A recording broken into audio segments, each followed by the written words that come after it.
Hello guys and welcome to my video. It's Sam Sana, and on this video I'm going to analyze the poem The Lake Isle of Innisfree by William Butler Yeats. The poem consists of 12 lines divided into 3 stanzas of 3 rhyming quatrains. The rhyming scheme is AB, CD, CD, EF, EF. So the Lake Isle of Innisfree portrays the speaker's longing for country life on an island and take a break from a city life. The speaker intends to live a simple life on an uninhabited island. The speaker wishes to have peace of his own in the natural environment. So now let's look at the poem and read it as a whole before we analyze each stanza. The Lake Isle of Innisfree by William Butler Yeats. I will arise and go now, and go to Innisfree, and a small cabin built there, of clay and wattles made. 9 beam rows will I have there, a hive for the honey bee, and live alone in the bee-loud glade. And I shall have some peace there, for peace comes dropping slow, dropping from the vales of the morning where the cricket sings. There midnight's all a glimmer, and noon a purple glow, and evening full of the linnet swings. I will arise and go now, for always night and a day I hear a lake water lapping low sound by the shore. Will I stand on the roadway or on the pavement grey, I hear it in the deep's heart's core.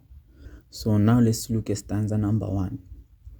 In stanza number 1, the speaker highlights his desire to go to Innisfree. The urgency of his intention to leave is emphasized by the repeated use of go, the words go, in the first line. The speaker is determined to go to Innisfree. The second line introduces his plans. When he is at the island, he wants to erect a tiny cabin as his house. The use of I strengthens the idea of staying alone, and it comes out clearly in line number 4, meaning that he wants to go to the island and stay alone there.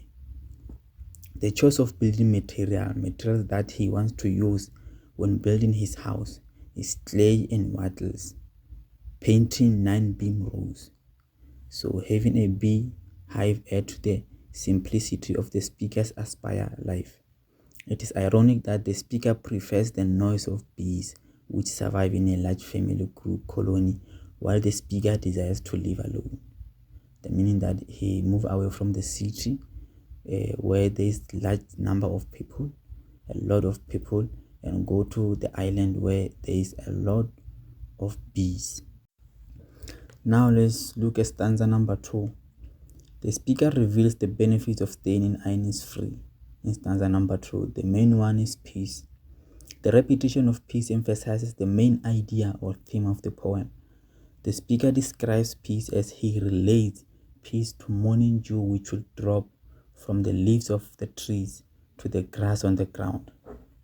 The speaker further describes different daytimes and the extraordinary qualities they possess in the Lake of Innisfree. The imagery calls up sequence that further emphasize the importance of the daydream to the speaker. In stanza number 3, the speaker shakes himself out of his daydream in which he has to describe the scenes on the Lake Isle of Innisfree and begins to address the real world. Once again, he states he is going to leave for the isle. The speaker's daydream is vivid, causing him to hear the sound he imagines to hear on the island. It seems that the speaker lives in a city, or at least somewhere in which he is surrounded by roads and pavement, both of which are not signs of nature. The poem ends on a serious note. The poem's last word, I hear it in deep heart's core, refers to the sound of the waves lapping on the shore. The haunting images of the Lake Isle of Innisfree are heard not in his head but in his heart. The speaker raises the question in the reader's mind whether he will ever make it to his current home, to the peace he needs to achieve happiness. So now let's look at the themes of the poem, which is peace and nature. Throughout the Lake of Innisfree, the poet engages with interrelated themes which include nature and peace. The speaker wants the reader to view the natural environment without human involvement. It is a place to find peace and to connect with the world on a deeper and spiritual level. The isolated nature of the island that he's longing for is also an important element of happiness. It is an escape from noisy city life to an isolated place where he will find peace. We also have imagery in the poem. So let's look at some of the images in the poem. Imagery is one of the most important technique in this poem. So the speaker uses visual and auditory ways to capture the reader's attention. For example, be loud, cricket sings, linnet swings, water leaping, and I hear. By using these ways, he arouses several different senses, encouraging the reader to feel, hear, and see a scene happening. So now let's look at the tone and mood. The tone in the poem is calm. The repetition of the words peace creates a sense of calmness.